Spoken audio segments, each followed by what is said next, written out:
Notre enquête commence sur ces collines du sud-ouest de la France. Près de Carcassonne, le village de Bugarache. 200 habitants. Jusqu'ici, tout semblait tranquille. Mais depuis quelques mois, une rumeur s'est abattue au cœur de la vallée. Le maire, Jean-Pierre Delors, est submergé de messages inquiétants. Je montre la lettre, la lettre. Fin de l'illuminé. Voilà, on l'a reçue la semaine dernière. Donc elle voudrait prendre contact avec nous. Elle dit que la fin du monde arrive et donc qu'elle a besoin de notre aide pour contacter la base militaire des extraterrestres. Hein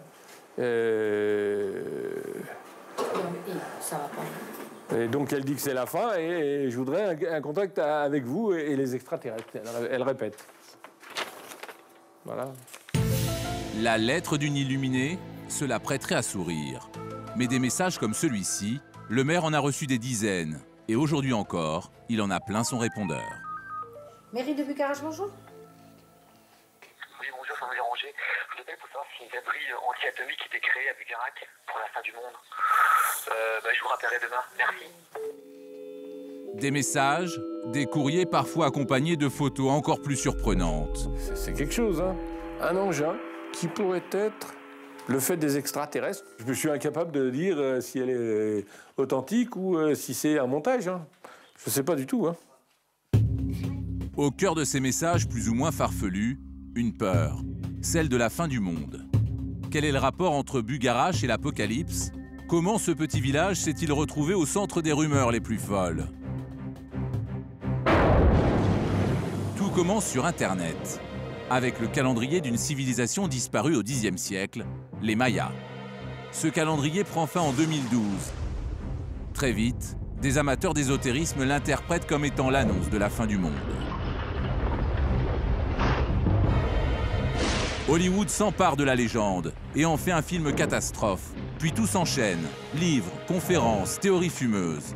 La prophétie Maya fait de plus en plus d'adeptes.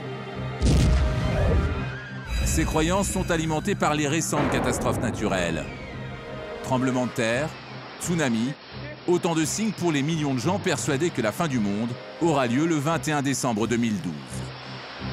Pour certains adeptes de cette théorie, quelques endroits de la planète comme Bugarache échapperont à l'apocalypse. Pour le maire du petit village, il ne s'agit pas vraiment d'une bonne nouvelle. Avec cette rumeur, il risque de voir Bugarache envahi par des milliers d'illuminés de la fin du monde. Moi, franchement, j'y crois pas du tout. Hein. Moi, j'espère que oui, qu'on va vers un nouveau monde, mais il faut pas que ça perturbe l'équilibre social d'un village. Voilà, c'est tout. Et je fais plus que craindre, puisque j'ai alerté les autorités préfectorales pour leur dire qu'ils veuillent bien être attentifs à ce phénomène. Si Bugarache se retrouve au centre des théories sur la fin du monde, c'est aussi à cause de cette montagne. Dominant le village, son pic aurait des pouvoirs magiques et échapperait à l'apocalypse. Les adeptes de la fin du monde en ont déjà fait un lieu de pèlerinage où les villageois retrouvent parfois d'étranges objets. C'est quoi tout ça là? Oh là là, mais c'est ce que nous avons trouvé dans le pic. Ça, c'était dans une cavité, avec des bougies, et voilà, et donc les gens venaient se recueillir. Des cérémonies, on en a vu, hein. Oui, des gens qui, par exemple, sont habillés tout en blanc, tu vois, en bure, là, et qui font des processions, qui font des sortes de baptêmes au lac. Cette année, au mois de juin, on a vu la marche du silence, par exemple, où il y avait 150 personnes qui suivaient, et sans parler, les unes derrière les autres. Qui sont ces disciples de la fin du monde? Faut-il en rire ou craindre ces prophéties? Comment certaines personnes ont-elles décidé de se préparer à l'apocalypse?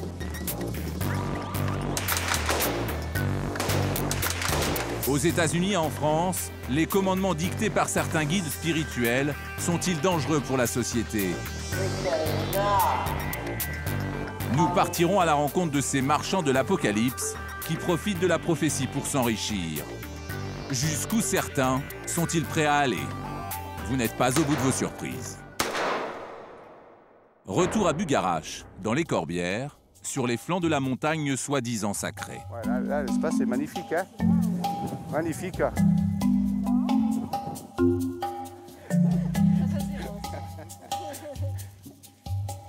Jean-Michel a 51 ans.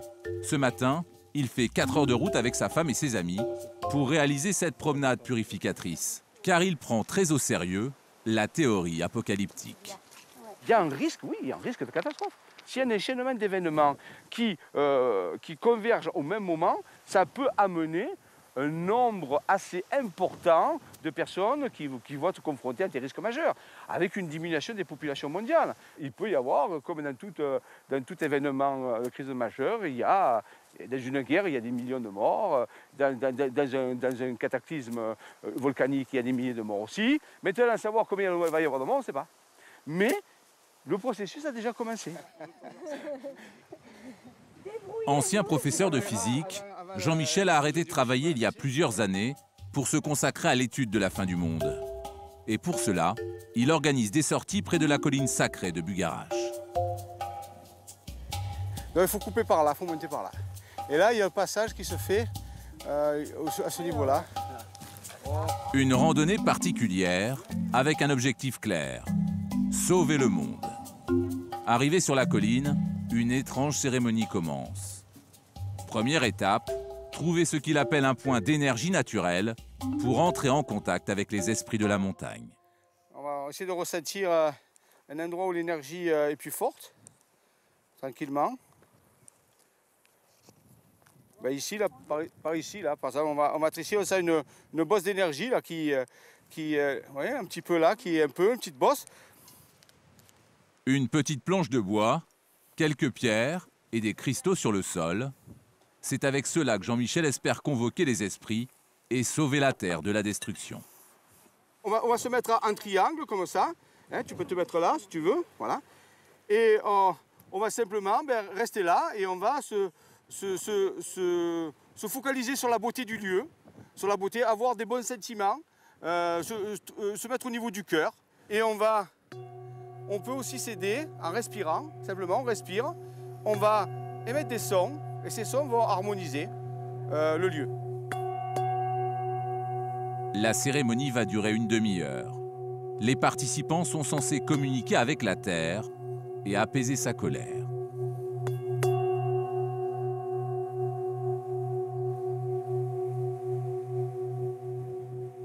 On peut demander à nos amis ce qu'ils ont ressenti. Comment vous vous sentiez après? Ben, moi, je me sentais légère, pleine de joie, et j'avais l'impression que tu étais complètement contre moi. Les sons. Et l'énergie, je la sentais monter là, du milieu. Ces pratiques peuvent faire sourire, mais Jean-Michel, lui, ne plaisante pas. Il est convaincu d'avoir œuvré pour éviter l'apocalypse. Ça peut éviter une grosse catastrophe si beaucoup de gens se mettaient à travailler sur ces points sacrés avec des techniques différentes, importe peu, eh bien, on verrait que ça a un impact sur 2012, Et en plus, les gens en retiraient un bénéfice personnel au niveau de l'énergétique. Il y aurait moins de maladies, moins de troubles psychiques, et la Terre se régénérerait, et le passage se ferait de façon meilleure. Merci, au lieu. Voilà, on repart. Comme Jean-Michel, ils sont des centaines à venir à Bugarache. Certains adeptes cherchent même à s'y installer dans l'espoir d'échapper à la fin du monde. Alors forcément, certains ont flairé la bonne affaire. Bernard Servière est agent immobilier. Depuis 10 ans, il sillonne les routes de la région. Jusqu'ici, le marché était plutôt tranquille. Mais aujourd'hui, il reçoit des appels d'acheteurs du monde entier. Il n'avait jamais connu une telle effervescence. L'aspect fin du monde dope effectivement le marché. D'où si vous voulez, l'intérêt de certains propriétaires d'essayer de vendre, je ne dis pas à tout prix, mais de mettre la barre assez haut. Il y a de tout. Il y en a qui multiplient par 2 ou 3, effectivement. Ça me paraît tout à fait logique et humain de tenter d'obtenir un petit peu plus que ce qu'on pourrait l'estimer en temps normal. Aujourd'hui, Bernard a rendez-vous avec un exploitant forestier. Bonjour.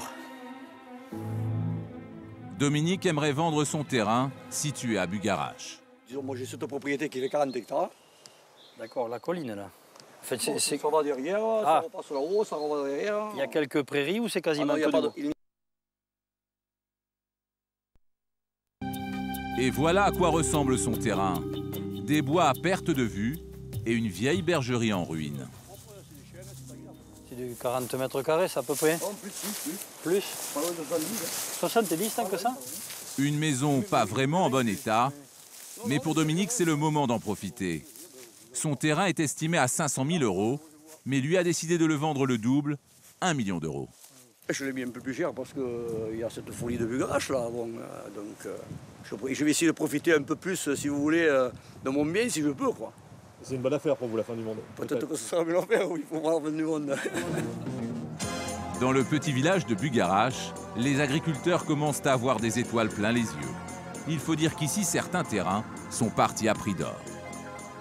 J'ai vu quand même les Anglais acheter ici des propriétés à 4 fois, 5 fois, 10 fois le prix, pour une petite bagatelle, rien du tout, que ça leur a plu. Donc pourquoi pas moi, quoi. Franchement, quoi. Oui. Moi, que ce soit forestier ou pas. De toute façon, dans la ville, il est toujours permis de rêver, ça c'est clair. À l'approche de 2012, l'agent immobilier a de grandes chances de trouver des acheteurs. Dans le village, les adeptes de l'apocalypse font le tour de tous les propriétaires, de façon méthodique.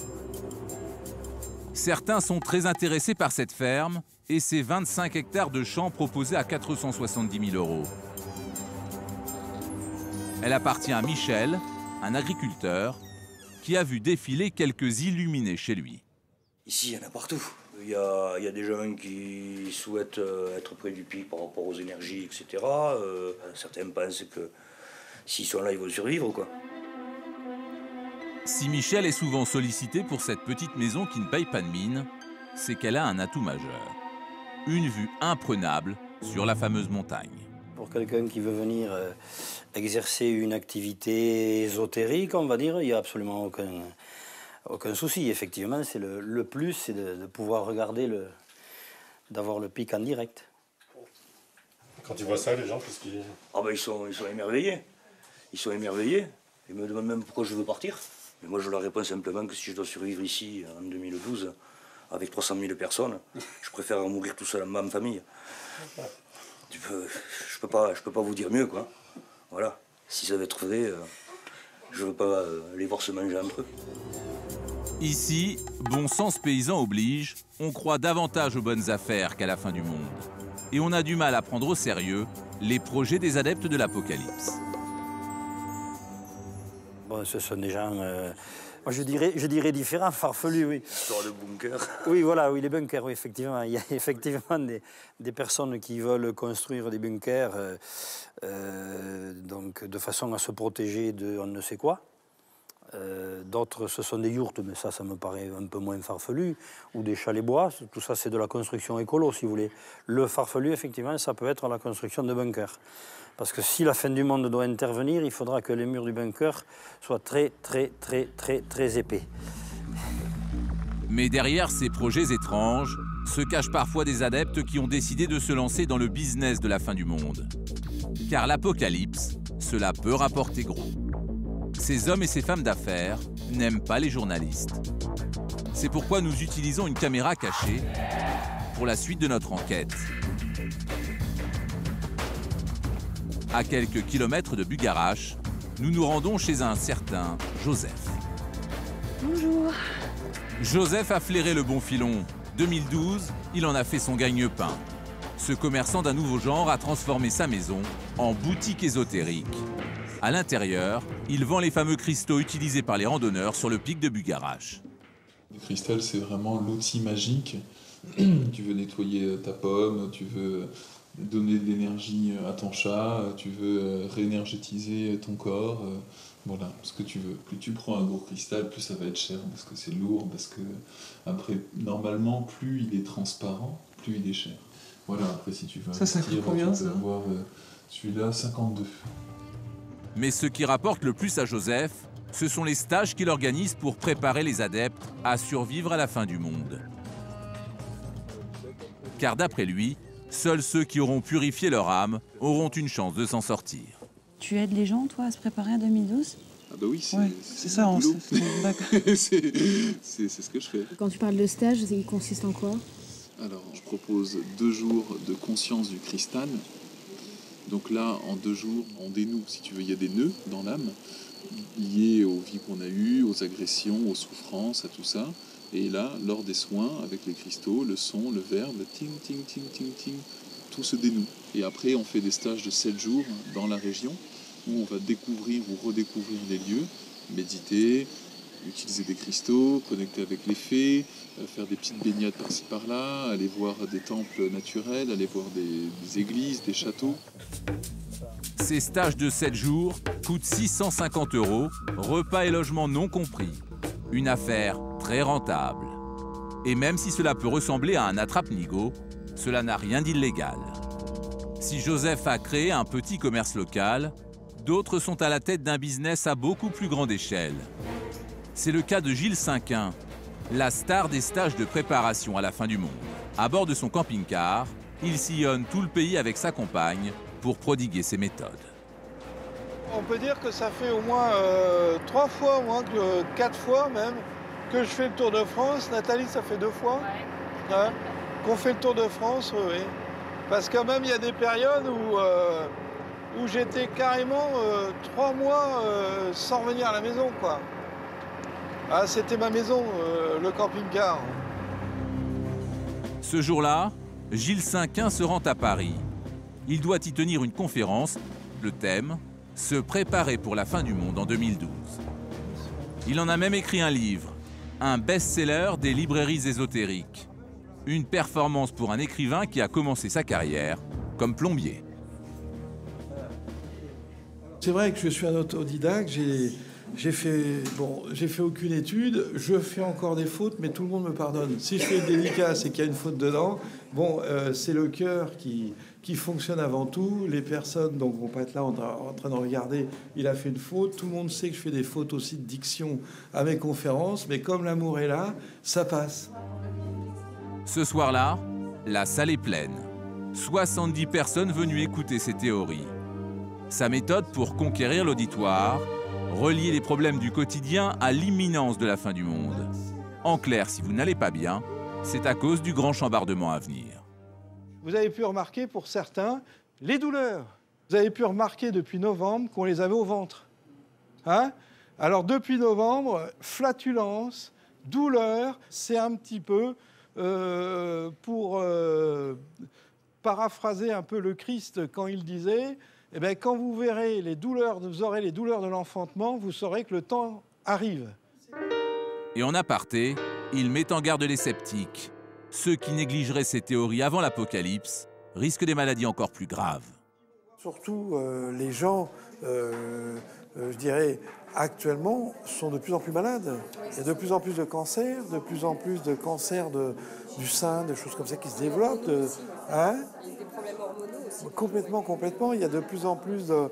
Moi, c'est impressionnant quand j'entends le nombre de personnes qui, actuellement, ont des maladies fulgurantes. Même, hein, c'est rapide, quoi. C'est-à-dire que tout s'accélère.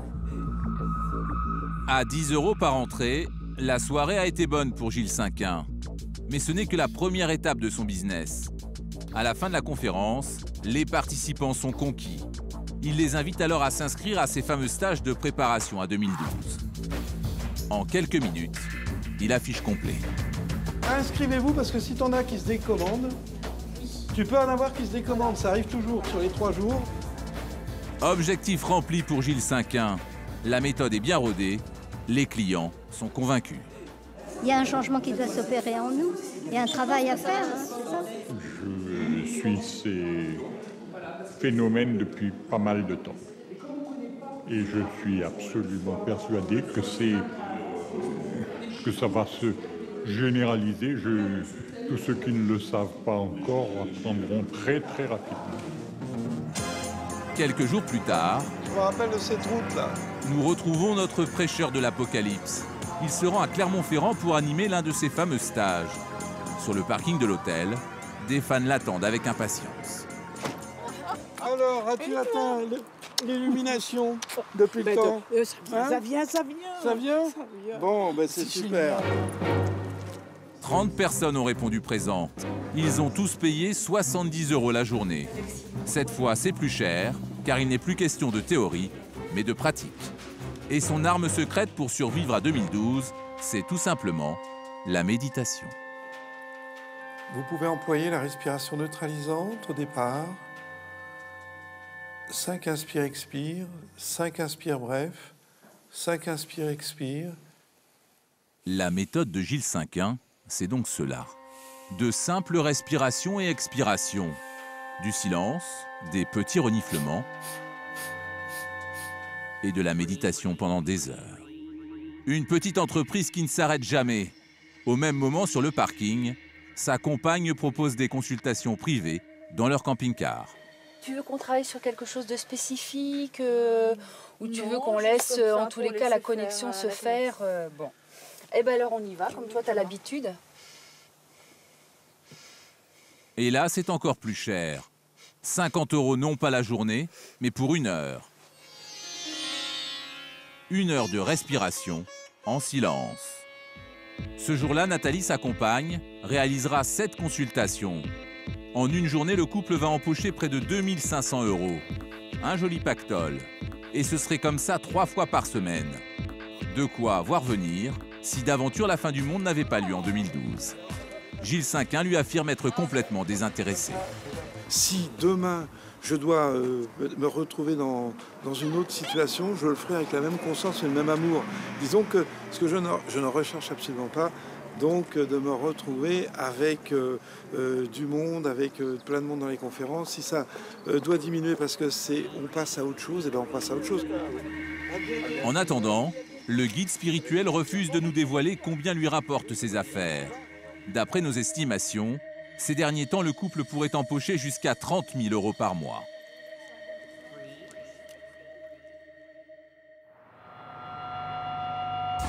Profiter de l'apocalypse pour faire de l'argent, la méthode ne vient pas de chez nous. Aux États-Unis, San Pedro, à 1 heure de Los Angeles. Cet énorme paquebot vient de quitter le port.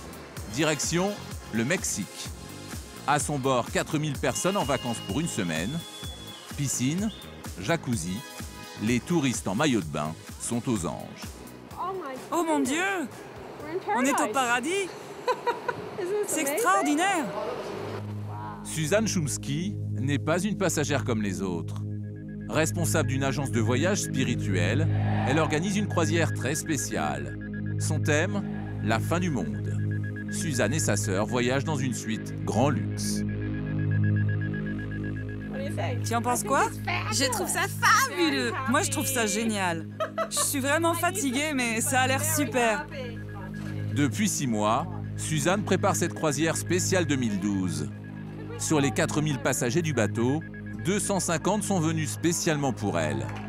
Au programme de leur semaine, conférences, débats sur l'apocalypse et surtout méthodes pour échapper à la fin du monde.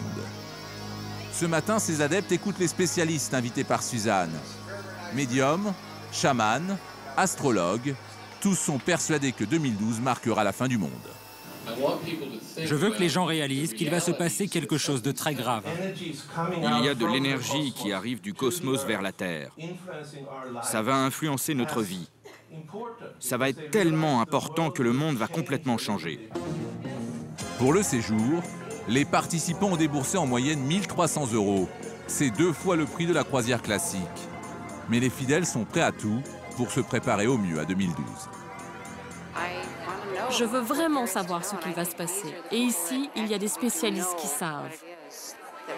Il y a des événements que je ne comprends pas, mais qui peuvent avoir des conséquences importantes sur mon corps, ma vie et surtout mes enfants. Je dois donc en apprendre un maximum et me préparer le mieux possible. Pour cette croisière de préparation à 2012, Suzanne, l'organisatrice, aurait empoché un joli bénéfice. Près de 500 € par passager. Et pour faire grimper la note, elle n'est pas à court d'idées. Tout au long de la semaine, elle organise une dizaine d'excursions sur la fin du monde, payantes, évidemment. Arrivée à Puerto Vallarta, au Mexique. Le Mexique, berceau de la civilisation maya, celle qui a annoncé la fin du monde en 2012.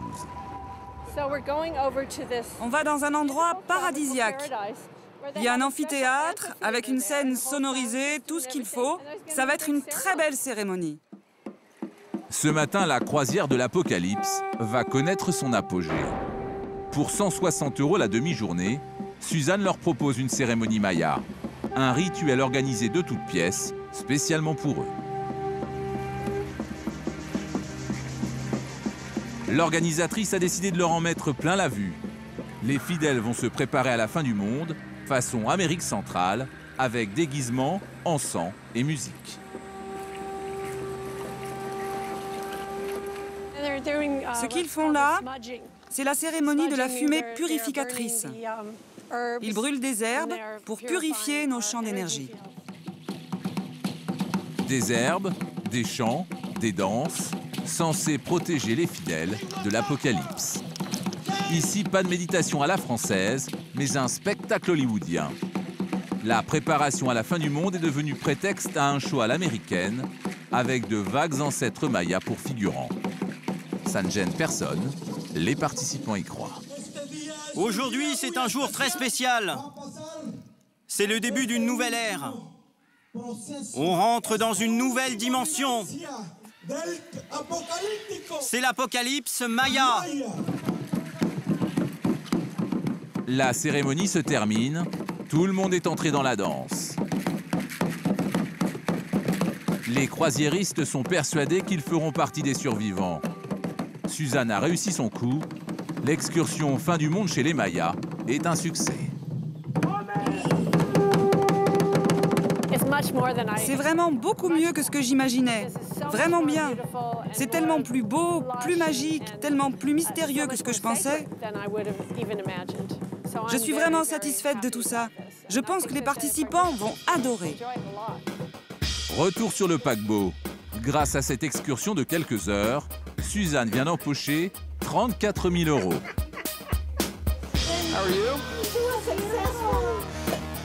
Alors elle a décidé de fêter son pactole au champagne avec toute l'équipe. Mais dans l'euphorie de la fête, elle nous fait un aveu surprenant. L'apocalypse, elle n'y a jamais cru. Je suis vraiment sûre que rien ne se passera en 2012. J'en suis même certaine. Ouais, en fait, c'est peut-être le contraire. N'importe quoi peut arriver. Oui, c'est vrai, tout peut arriver. N'importe quand, n'importe où. Un tsunami peut arriver n'importe où et n'importe quand. Je peux sortir d'ici, trébucher et mourir. On est peut-être sur le Titanic. Non, j'y crois vraiment pas à tout ça. Suzanne n'a aucun scrupule. Cette croisière n'est qu'une affaire de gros sous. En seulement 8 jours, l'organisatrice aurait empoché 200 000 € de bénéfices, un confortable jackpot. Comme beaucoup de profiteurs de l'apocalypse, Suzanne se moque des conséquences parfois dramatiques que provoquent ces théories chez certains clients. Ils s'appellent Philippe Meunière et Agnès Jardel. Ce sont les deux premières victimes françaises de l'apocalypse de 2012. Sutherland, une petite ville d'Afrique du Sud, en début d'année. Philippe est médecin, Agnès ne travaille pas. Originaires de la région parisienne, ils se sont installés ici il y a plusieurs années, dans cette ferme, loin de tout. Le couple croit à la fin du monde et pense trouver refuge dans ce pays. Comme le village français de Bugarache, l'Afrique du Sud serait, selon une théorie, préservée en cas de chaos. Les Français veulent échapper à une tragédie. Ils finissent par la provoquer. Jolene, une de leurs meilleures amies, vit à quelques kilomètres de chez eux. Elle commence à s'inquiéter l'an dernier. Ils voulaient qu'on se prépare pour la fin du monde. C'est même devenu leur obsession. Ils n'en parlaient pas tout le temps, mais on les voyait s'organiser. Ils n'arrêtaient pas. Ils mettaient des provisions de côté, de la nourriture. Leur but, c'était vraiment survivre le plus longtemps possible. En prévision de 2012, Philippe, la soixantaine, et Agnès, 55 ans, accumulent des armes. D'après Jolene, ils souhaitent construire un bunker. Mais en février dernier, quand le propriétaire de la ferme l'apprend, il décide d'expulser les deux Français. Se croyant persécutés, le couple refuse de partir. Le propriétaire appelle les policiers. À leur arrivée, Philippe, le mari, ouvre le feu. Il a pris un pistolet, il a tiré ici, pas loin de la voiture. Il a tiré, il a touché un policier. Tout le monde s'est mis à courir et un policier est parti par là. Le policier touché va mourir. Un autre est blessé. Les deux Français prennent la fuite. Pourchassés pendant quelques jours, ils finiront par se suicider. Une enquête commence. Dans leur ferme, les détectives font une étrange découverte. Affiché au mur du salon, un poster attire leur attention. Les policiers sont arrivés et ils ont trouvé une énorme photo. C'était comme un sanctuaire. Il y avait des bougies partout. En tout cas, une chose est sûre, c'était la photo de cette femme, qu'on appelle Judy Knight. Judy Zebra Knight serait le guide spirituel du couple de Français, une grande prêtresse américaine. Depuis 23 ans, elle dirige la communauté apocalyptique la plus puissante des États-Unis, Ramtha. Un mouvement qui prône la fin du monde en 2012. Ses adeptes se comptent par milliers. Nous sommes partis sur les traces de ce groupe, direction les États-Unis. C'est ici à Yelm, près de Seattle, que se trouve le siège du mouvement. Pour la première fois, une équipe de télévision française est autorisée à filmer. Nous avons rendez-vous dans ce ranch où sont formés les adeptes, l'école. Une famille américaine a accepté de témoigner. Il est 10 h du matin et sur la pelouse du ranch, un étrange spectacle. 700 adeptes sont en stage pour une dizaine de jours dans le ranch de Ramtha. Un stage de préparation pour 2012, facturé 700 € par personne. Les stagiaires vont camper 10 jours sur un terrain sans confort. Alice, David et leur famille sont adeptes de Ramtha depuis 12 ans et chaque année, ils font au minimum un stage. Ça fait longtemps qu'on fait ça, parce que Ramtha nous a toujours dit d'être préparés. Par exemple, nous devons être capables de faire pousser notre propre nourriture, la stocker, avoir de l'eau, c'est très important aussi. C'est vraiment devenu une façon de penser et un mode de vie. Nous voulons être prêts, pas seulement d'un point de vue physique, mais aussi mentalement et spirituellement pour les grands changements qui arrivent. Se préparer à la fin du monde, ça commence dans ce gymnase du ranch. Ici, on enseigne aux adeptes la méthode pour devenir médium.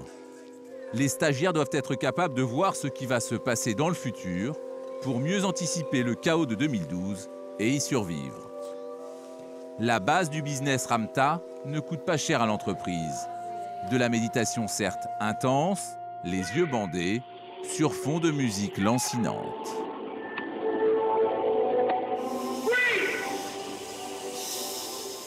Un enregistrement de la voix de la prêtresse du mouvement accompagne les adeptes pour les exercices de respiration.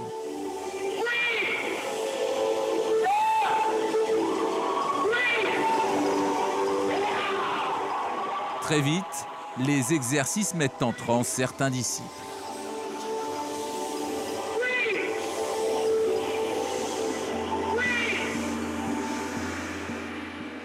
La salle est chauffée par une adjointe de la grande prêtresse. Asseyez-vous sur un coussin et ça va permettre à l'énergie de s'élever facilement au-dessus de votre corps. Elle leur demande ensuite de faire un croquis. Les adeptes doivent dessiner un vœu qu'ils voudraient réaliser s'ils survivent à la grande catastrophe de 2012. Alice a choisi le trèfle à 4 feuilles pour exprimer la chance. Moi, je veux être heureuse. Le trèfle, c'est pour invoquer la prospérité, pas forcément d'un point de vue matériel, mais aussi dans les relations, l'amour, l'amitié. Je veux vraiment être bien dans ce monde.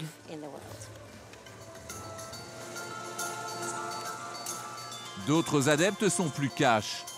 Ils veulent des dollars, beaucoup de dollars. Les dessins sont ensuite ramassés et mélangés comme un jeu de cartes. Ils vont être accrochés sur les barrières de cet enclos.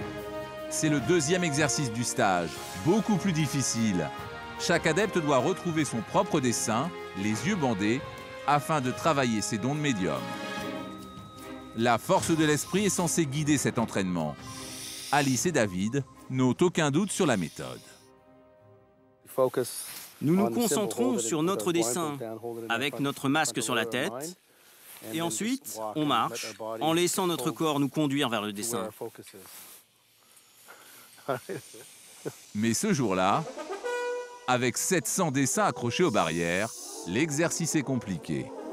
D'autant plus qu'au milieu du terrain, Un entraîneur hurle pour déstabiliser les stagiaires. Dans l'autre sens! Dans l'autre sens! Ce jour-là, David, Alice et leurs enfants ont tourné en rond pendant 2 heures. Malgré tous leurs efforts, ils ne retrouveront pas leur dessin. Certains adeptes passent parfois près de 10 heures dans l'enclos.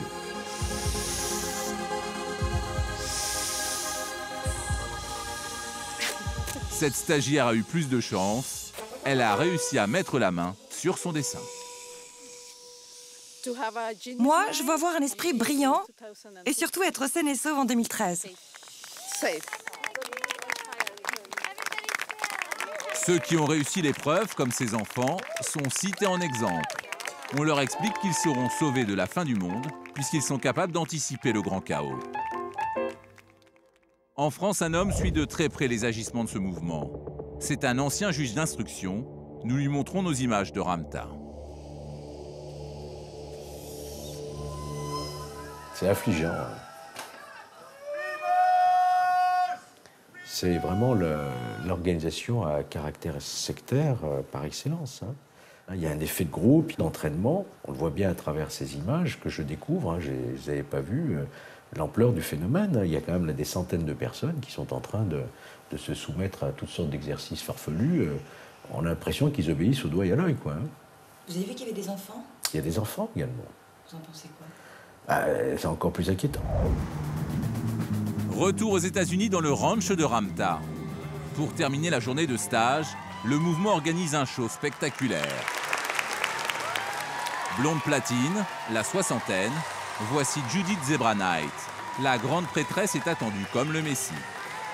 Pour ses adeptes, elle détient des pouvoirs surnaturels, héritée d'une prétendue divinité mythique ayant vécu il y a 35 000 ans, Ramtha. Bonjour, je suis heureuse de vous retrouver. Pour son show, elle a rédigé un discours catastrophe. Sa dernière trouvaille, un désastre nucléaire imminent.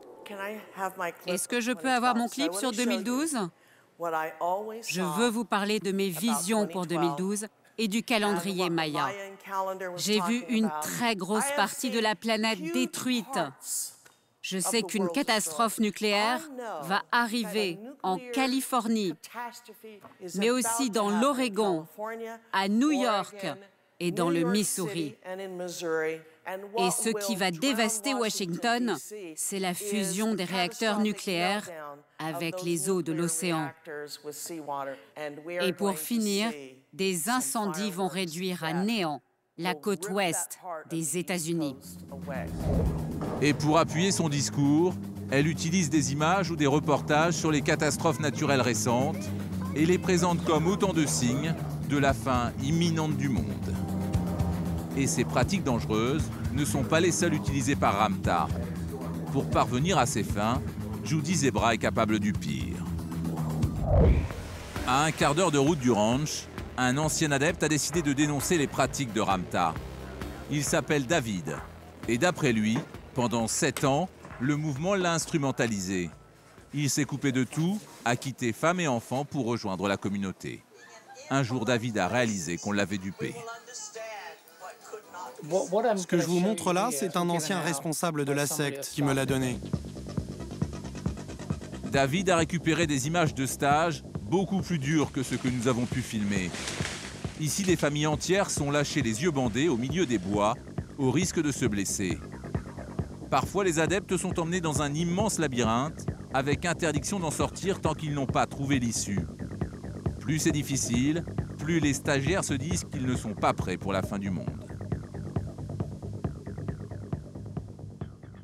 Ce qui est désastreux avec ce type de pratique, c'est la privation des sens, une technique de lavage de cerveau que Judy Zebraheit utilise. Il te laisse dans cet état pendant 10 heures, jusqu'à l'épuisement. Et petit à petit, tu n'es plus capable de réfléchir, d'avoir ton propre raisonnement. C'est vraiment du lavage de cerveau.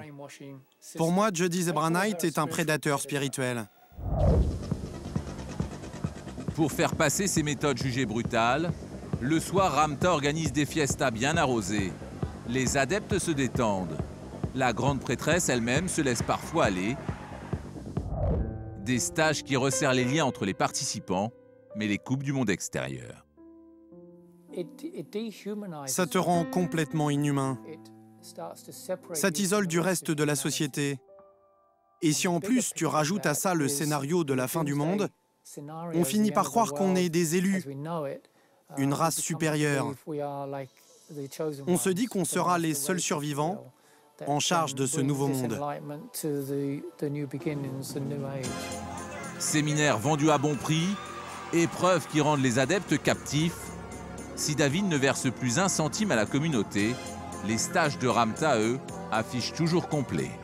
À combien se monte la fortune de la grande prêtresse? Judy Knight a-t-elle trouvé le bon filon pour s'enrichir? Nous obtenons l'autorisation exceptionnelle de la rencontrer dans ses appartements privés. Mais interdiction de poser les questions qui fâchent. Judy Knight préfère nous raconter la légende fondatrice de l'entreprise, sous l'étroite surveillance de son état-major, qui filme l'entretien. Cet après-midi-là, cette chose est apparue dans ma cuisine. Mon mari mettait la table et les verres se sont renversés tout seuls. La chose est apparue et elle nous a donné son nom. On n'était pas effrayés, mais on était sous le choc. Après ça, il est apparu 3 autres fois. Il nous a annoncé des prophéties qui se sont réalisées. On a pensé que c'était un ange. On était persuadés que c'était un ange. Nous ne parviendrons pas à savoir combien cette légende a rapporté à la prêtresse. Une chose est sûre, son ranch est luxueux. Piscine d'intérieur, décoration rococo surchargée. Il y en a pour une fortune, et c'est l'argent des adeptes. Selon nos estimations, chaque stage rapporterait plus de 400 000 €. Judy Knight serait multimillionnaire. Et comme beaucoup de grosses fortunes, la prêtresse dispose d'une photo en compagnie de Michelle Obama, la femme du président américain. Une faveur parfois accordée à ceux qui ont fait un don à sa campagne électorale. Notre intérêt pour la photo dérange, Judy Knight en a assez. Fin de la visite, d'un geste, elle nous demande de partir. Aux États-Unis, Ramtha est considérée comme une école de pensée.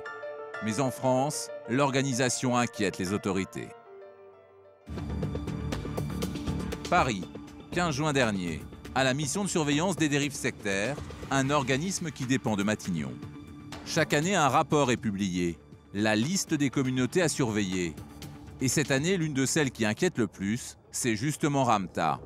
Le groupe serait déjà en train de s'implanter en France. Les réunions que nous avons eues en préfecture de Carcassonne puis de Perpignan montrent bien qu'il y a une implantation de ce mouvement Ramtha pour faire de plus en plus d'adeptes. Donc nous devons le surveiller, nous devons être extrêmement vigilants et parer à toute éventualité. Pour Georges Fenech, ces mouvements sectaires apocalyptiques peuvent avoir une influence dramatique sur leurs membres. Elles favoriseraient des tendances suicidaires. On voit bien qu'il y a une préparation effective à cette idée de la fin imminente du monde. Vous savez, quand des gens se persuadent de cela, ils sont totalement sous une emprise qui peut les conduire à des actes de désespoir ou le sentiment de devoir passer dans une autre vie, comme on l'avait vu avec l'Ordre du Temple solaire. Le massacre de l'Ordre du Temple solaire, un événement dramatique survenu en 1995. 2 adeptes qui se préparaient à la fin du monde assassinent d'une balle en pleine tête 14 fidèles avant de se suicider. Les corps sont retrouvés carbonisés dans une forêt du Vercors. Si rien ne permet d'affirmer que Ramtha prend le même chemin, le mouvement inquiète. Les adeptes suivent à la lettre les ordres de la grande prêtresse. Et en France, les disciples de Ramtha se tiennent prêts.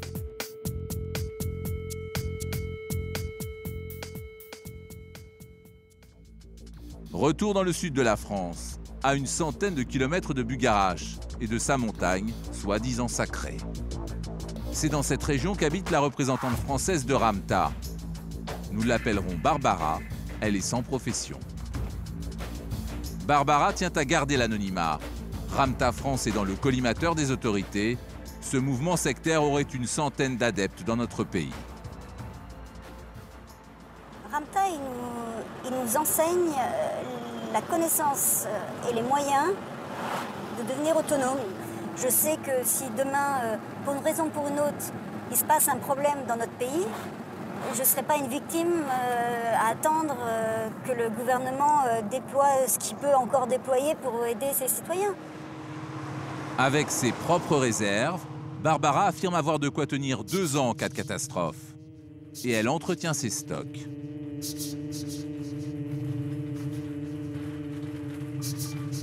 Donc voilà, c'est pas difficile. Il y a des pâtes. Autant prendre les pâtes qui prennent le moins de temps pour cuire, parce qu'on n'aura peut-être pas beaucoup d'énergie pour faire chauffer. Donc des vermicelles, des petites pâtelettes, des choses ou des pâtes avec la farine de riz. Ça se cuit très vite. Ça bourre le ventre, tout le monde est content. Du confit de canard comme ration de survie. Voilà comment elle adapte les préceptes de Ramta aux traditions du Sud-Ouest. À chaque fois que je fais des courses, j'achète un peu plus pour mettre de côté. Que ce soit des pâtes, que ce soit des féculents, enfin des choses qui tiennent au ventre, du riz. Il y a même des supermarchés qui proposent des choses en grande quantité, enfin je veux dire en plusieurs kilos, etc. Donc c'est très très pratique. Et puis j'achète aussi des petites choses que j'aimerais bien manger si un jour je me retrouvais coupée du monde parce que j'ai plus d'essence pour aller voir mes amis. C'est le confit de canard. Ça fait du bien. Ça passe toujours. Donc c'est ce que j'achète en priorité. Allez, j'en achète pour demain et j'en achète pour un jour si jamais j'en ai besoin. Car il faut pouvoir se nourrir pendant l'apocalypse et surtout se protéger. Chez les adeptes de la fin du monde, la mode est au bunker. Le problème, c'est qu'il faut un permis de construire, difficile à obtenir. Les adeptes préfèrent s'en passer. Autre avantage, la discrétion. En cas de catastrophe, les voisins ne viendront pas squatter leur bunker. Voilà pourquoi Barbara ne veut pas laisser filmer son abri. Mais elle a convaincu l'un de ses amis, Carlos, d'ouvrir les portes du sien près de Carcassonne. Interdiction toutefois de filmer l'extérieur. Carlos a construit son bunker en toute illégalité, 150 000 € de travaux, et pour ne pas éveiller les soupçons, il a fait croire qu'il enterrait une cuve d'eau, une installation qui ne nécessite aucun permis. Ça, c'est le seul moyen qu'on a trouvé officiel pour pouvoir faire des trous et des travaux sans que les gens se disent c'est la cuve à eau enterrée. Il n'y a aucune loi qui t'empêche et qui te demande une autorisation de faire une cuve à eau enterrée. Des 6 bunkers construits à ce jour par les adeptes de Ramta, c'est le plus vaste. Carlos l'a aménagé en appartement, 160 mètres carrés, au confort rudimentaire.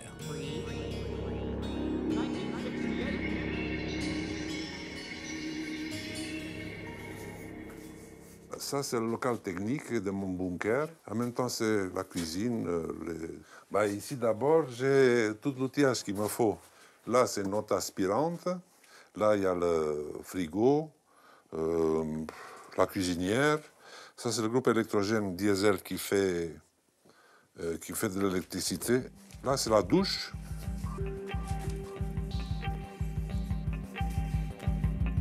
Pour accéder au salon, il faut ouvrir cette porte. Elle est étanche et peut résister, paraît-il, à un raz-de-marée. Ça, c'est la partie de survie. Là, s'il y a un vent qui passe par-dessus, je suis assuré ici de survivre là-dedans. Dans le salon, la seule décoration qu'il s'autorise, c'est la photo de Judy Knight, la grande prêtresse de Ramta. Ici, c'est la pièce où on vit. J'ai ici télé, téléphone, Internet, tout passe par satellite à l'extérieur. Carlos est très fier de nous montrer cette carte. Elle représente les zones qui seraient inondées par l'apocalypse. Ce genre de document farfelu pullule sur Internet.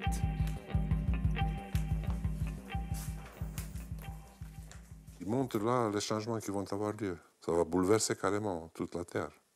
Et on peut voir qu'il va y avoir des grandes transformations. Il y a des continents entiers qui s'engouffrent, d'autres qui émergent.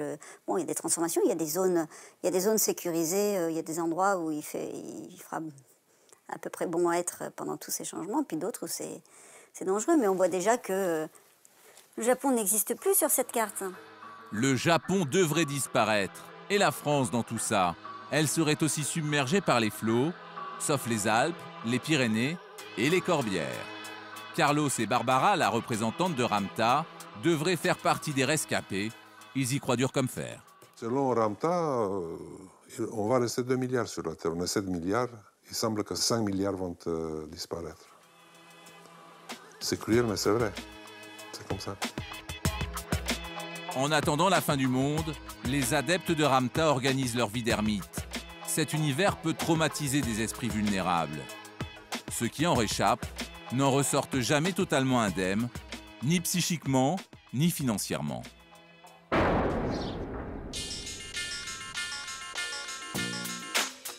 Nous sommes à Sète, près de Montpellier.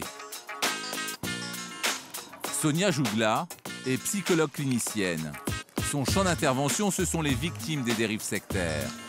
Voilà plus de 35 ans qu'elle aide ses patients à se sortir des griffes de ces manipulateurs en tout genre. Et avec l'arrivée de 2012, elle a de plus en plus de travail. L'après-apocalypse, qui n'a pas eu lieu, c'est extrêmement difficile pour les adeptes.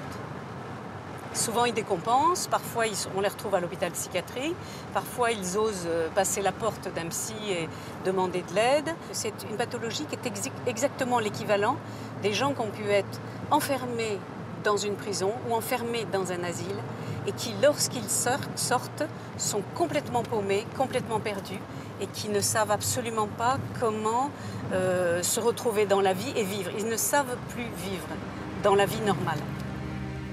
Ce matin, elle nous fait rencontrer 2 anciennes adeptes. Voilà, je ferme la porte. Bonjour, ça va? Voici Irène. Elle a passé 30 années dans un mouvement apocalyptique. Clémentine, elle, préfère rester anonyme. Elle a vécu 15 ans dans le même mouvement sectaire qu'Irène. À l'époque, ces 2 femmes étaient obnubilées par un seul objectif, se préparer à la fin du monde. Elles y ont tout perdu. Avec le temps, elles arrivent à feuilleter l'album photo de leur cauchemar. Ça, c'est lui en 2003, voilà. Leur ancien maître à penser, le voici. À l'époque, Irène a 19 ans. Quand elle croise la route de cet homme, elle est en pleine détresse. Ce manipulateur se présente comme un guérisseur. Moi, j'étais en grande déprime. Donc, quand ma mère lui a demandé de l'aide, lui, il a dit qu'il pouvait faire quelque chose pour nous, voilà. Et en fin de compte, c'est là qu'il a commencé à avoir de l'emprise, forcément, parce qu'on s'est dit... pourquoi pas lui faire confiance, voilà. Et puis après, il a commencé à nous parler de sa croyance, quoi, de ses croyances. La technique d'embrigadement, mélanger croyances issues des Templiers, satanisme et discours apocalyptiques. Les 2 femmes se font prendre au piège. Ce pseudo-guide spirituel a alors des relations sexuelles avec chaque femme de son groupe et obtient en plus qu'elles l'entretiennent financièrement. Les 2 femmes engloutissent toutes leurs économies en voitures, en montres de luxe et même en armes. Il nous a persuadés aussi qu'on était des élus et qu'on avait une mission à accomplir. Voilà, bon, donc il faut continuer, il faut en passer par là. Vous aviez peur de l'apocalypse? Mais ça fait peur. Mais vous en aviez peur? Moi, je n'avais pas peur. Jouer là-dessus? Oui. Oui, il jouait là-dessus. Oui, parce qu'il fallait en fait être pur. Il fallait être pur, il fallait aussi se préserver de tout ce qui allait arriver. Un fonctionnement similaire à celui du groupe Ramta. Une emprise mentale, des versements d'argent et surtout un discours délirant.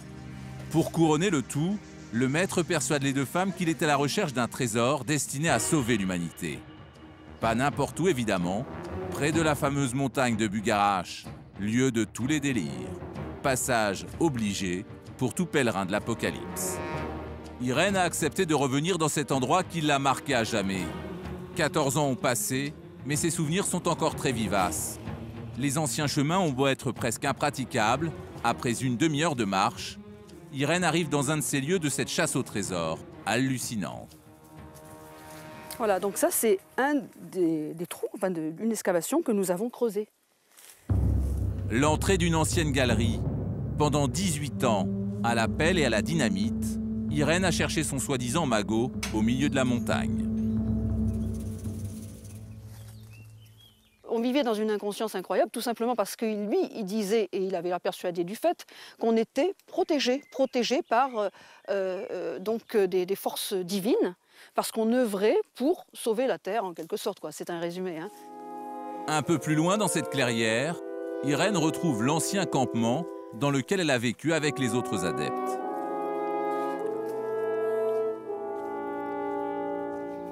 La cabane, la fameuse cabane, ça me fait quelque chose, ça me fait bizarre de rentrer là. Il y a même encore, voilà, il y a même encore des vestiges de presque de victuailles, en tout cas de pharmacie, voilà. On vivait là-dedans. Le groupe d'une douzaine de personnes y a vécu des mois entiers, hiver comme été, dans des conditions sommaires, coupés de leurs proches. À l'âge de 50 ans, à la suite de tensions qui font voler alors le groupe en éclats, Irène prend conscience de sa terrible histoire. Mais le choc est brutal. J'ai eu vraiment l'impression, quand je suis partie, d'un temps à part, d'un temps vide, je ne sais pas comment dire, d'une interruption presque, d'un intermède vraiment mais énorme dans ma vie, quoi. Et d'avoir, en fin de compte, oui, de m'être perdue pendant 30 ans, quoi. D'avoir erré pendant 30 ans, comme un zombie. On a été réduit en esclavage, je peux dire. Voilà. En 2004, elle porte plainte contre son mentor pour abus de faiblesse et escroquerie. La justice rendra un non-lieu, mais chez lui, les policiers découvrent un arsenal. Il est condamné en 2009 à 4 années de prison pour détention illégale d'armes à feu. Aujourd'hui, l'ancien gourou est retourné chez lui dans son village, où il tente de se faire oublier. Merci beaucoup. Visite chez lui en caméra cachée, nous faisons passer pour des touristes amateurs de sciences occultes. L'ancien manipulateur véhicule-t-il toujours ses thèses apocalyptiques?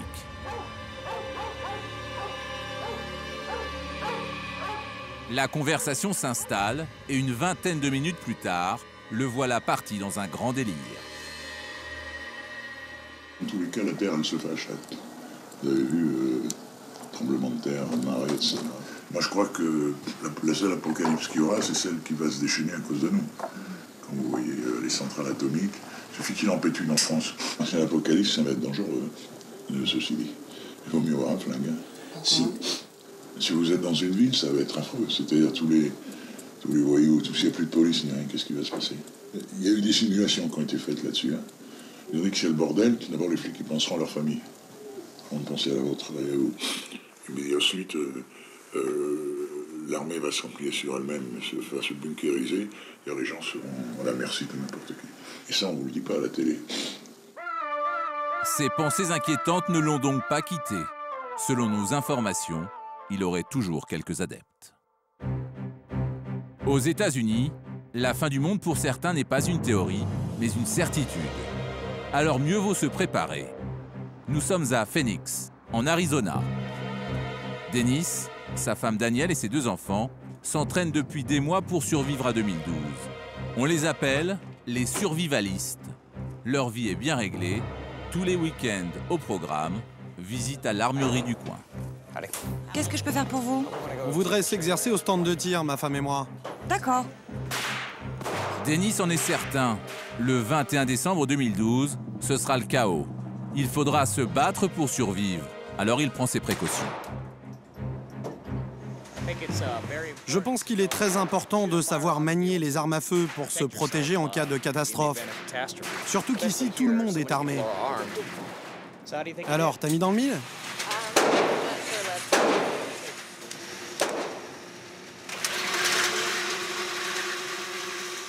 Il y a quelques années, Dennis était cadre dans une entreprise de garde-meubles, jusqu'au jour où il découvre les théories apocalyptiques. Sa vie bascule, il abandonne son travail et décide de transformer sa maison en camp de survie. Nous avons un système pour purifier l'eau et des stocks de nourriture, et aussi des trousses de secours, des masques à gaz, pour lutter contre les radiations. On a aussi de la nourriture séchée.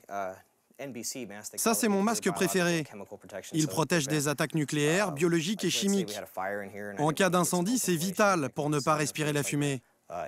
Pareil en cas d'alerte chimique ou de fuite radioactive, ce masque me protégera d'à peu près tout. Chaque membre de la famille a le sien. Ses enfants, eux aussi, s'entraînent à survivre. C'est ton masque? Oui. Vas-y, mets-le. Vera, toi aussi, tu mets le tien? Oui. Kevin a un gros nez, hein. Et Vera a celui d'un éléphant. Hein, Vera? C'est un éléphant. Ils savent comment les mettre, ils ont l'habitude. On les a bien entraînés. Mission accomplie. Toutes leurs économies sont passées.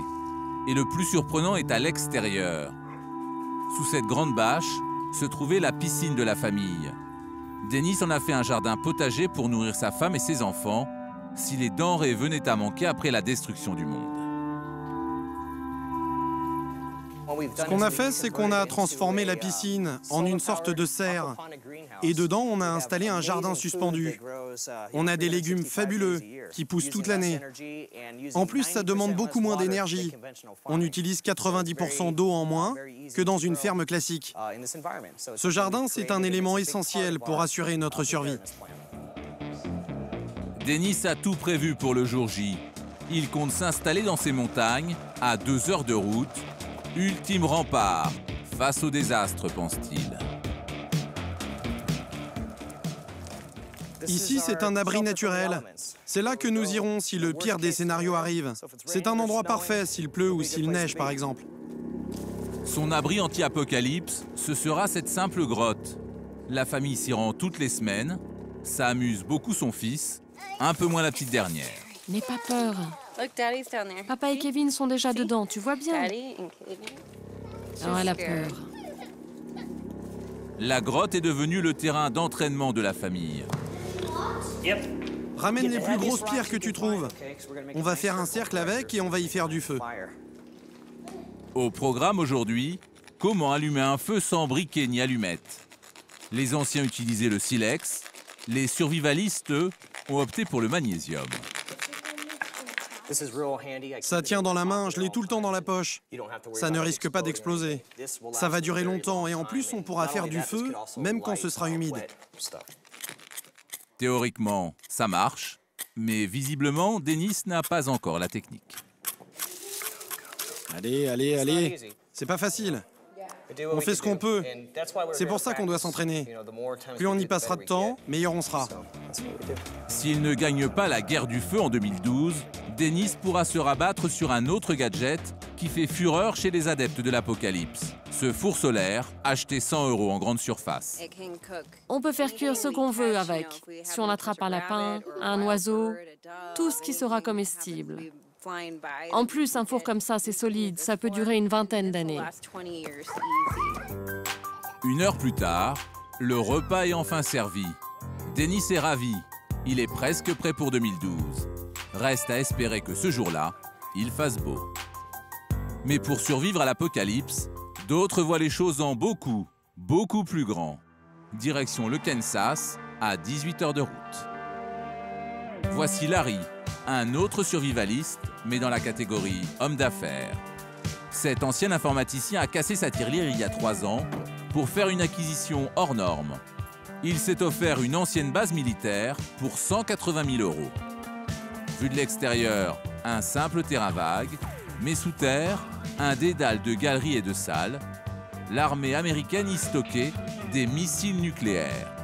Son projet complètement fou, transformer le sous-sol en appartement.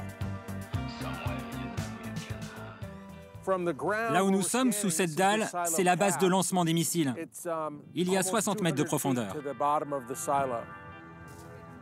Aujourd'hui, Larry a rendez-vous avec l'entrepreneur qui doit construire la dizaine de logements bunkers destinés aux familles angoissées par l'approche de la fin du monde.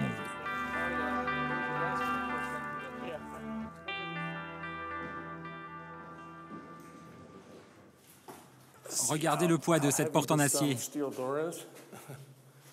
Il n'y a pas d'endroit plus sécurisé qu'ici, à part peut-être un sous-marin au fond de l'océan. Les appartements seront aménagés ici, dans ce puits de lancement où étaient positionnés les missiles nucléaires. Vous voyez, c'est très large. Bon, d'accord, c'est un peu rongé par la rouille, mais nous allons enlever tout ce qui est abîmé. On va remettre tout ça à neuf. Les câbles, les structures métalliques. Je vous promets qu'une fois rénové, ça sera impressionnant. Son projet immobilier lui coûterait 7 millions €. Et voilà à quoi il pourrait ressembler. La piscine est ici au fond. Là, il y a une salle de gym. Juste au-dessus, à ce niveau, c'est le théâtre et le salon. Là, la bibliothèque. Et dans les étages supérieurs, on va installer les appartements privatifs. On voudrait que la vie soit la plus normale possible dans ces conditions extrêmes. Si vous pouvez continuer à vivre normalement quand les choses tournent mal, alors vous pourrez éviter la dépression, être positif, et donc avoir plus de chances de survivre longtemps. Mais le hic, c'est que Larry n'a pas l'argent pour financer les travaux. Il vend sur plan les appartements. Il aurait vendu le premier pour la bagatelle d'1 200 000 €. Le bunker verra-t-il le jour avant l'apocalypse? Un pari difficile. Il ne lui reste que quelques mois. Et pour couronner le tout, dans ces vieux blocos, rien que pour changer une ampoule, c'est tout un problème. Qu'est-ce qui se passe encore? Faut que je trouve pourquoi il n'y a pas d'électricité. Il y en a toujours eu ici. Qu'importe les embûches, le 21 décembre 2012, Larry compte bien être dans son bunker, en famille, prêt pour la fin du monde. Je vais prendre des vacances pour venir ici. Je vais rester et attendre, peu importe ce qui se passera. J'espère qu'il n'y aura rien, mais pourquoi tenter le diable? Face à la montée de ces idées délirantes, la riposte s'organise. Retour en France, en région parisienne, à l'Observatoire de Meudon. Fabrice Mottet est astrophysicien au CNRS. Il étudie les catastrophes naturelles qui pourraient survenir à l'échelle planétaire. Les théories apocalyptiques le font bien sourire.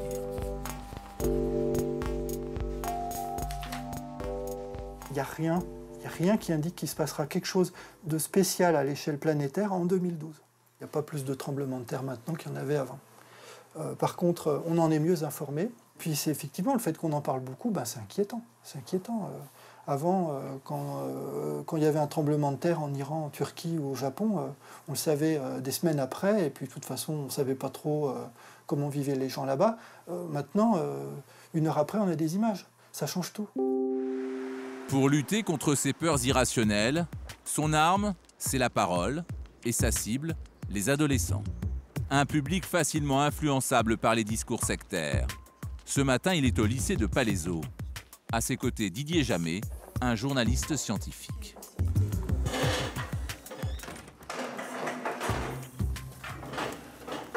On reçoit des questions toutes les semaines de personnes qui sont vraiment au bord de l'angoisse. Non seulement il y a beaucoup de gens qui se sont fait avoir, qui ont cru de bonne foi, mais aussi beaucoup de gens que ça panique véritablement. Des gens qui sont en dépression, ils sont tout à fait prêts à imaginer qu'effectivement il peut se passer quelque chose pour le 21 décembre 2012. Des jeunes inquiets aussi parce qu'ils n'ont pas toutes les connaissances pour bien interpréter ce qu'ils peuvent lire ou entendre, notamment sur Internet. La fin du monde, c'est un terme extrêmement vague. Qu'est-ce que c'est pour vous, la fin du monde? On meurt tous, ouais. Alors plus rien du tout. Alors vous voyez la différence? On meurt tous et plus rien du tout, c'est pas la même chose. Donc vous voyez que ce sont des notions très vagues et qu'il faut préciser. Les élèves n'arrivent pas toujours à faire la différence entre prophéties délirantes et théories scientifiques. Ils pourraient vite tomber dans les griffes d'un gourou. Il faut faire très attention à ne pas se faire piéger. C'est-à-dire quelqu'un qui veut vous convaincre, dans un discours, il va commencer par vous raconter des trucs vrais et passionnants. Et puis à un moment, ça va partir. Et ça va partir dans le délire sur des trucs que vous ne savez pas, que parfois lui-même, la personne qui parle, ne maîtrise pas, mais il mélange la vérité scientifique et le démarrage dans le délire. Et c'est là qu'il faut faire attention. Fin du cours, une étape de plus vers une sensibilisation de ce phénomène. Pour ces scientifiques, il devient urgent d'agir en France pour calmer les esprits, pour qu'aucune paranoïa ne se développe au fur et à mesure qu'approche la date fatidique, le 21 décembre 2012.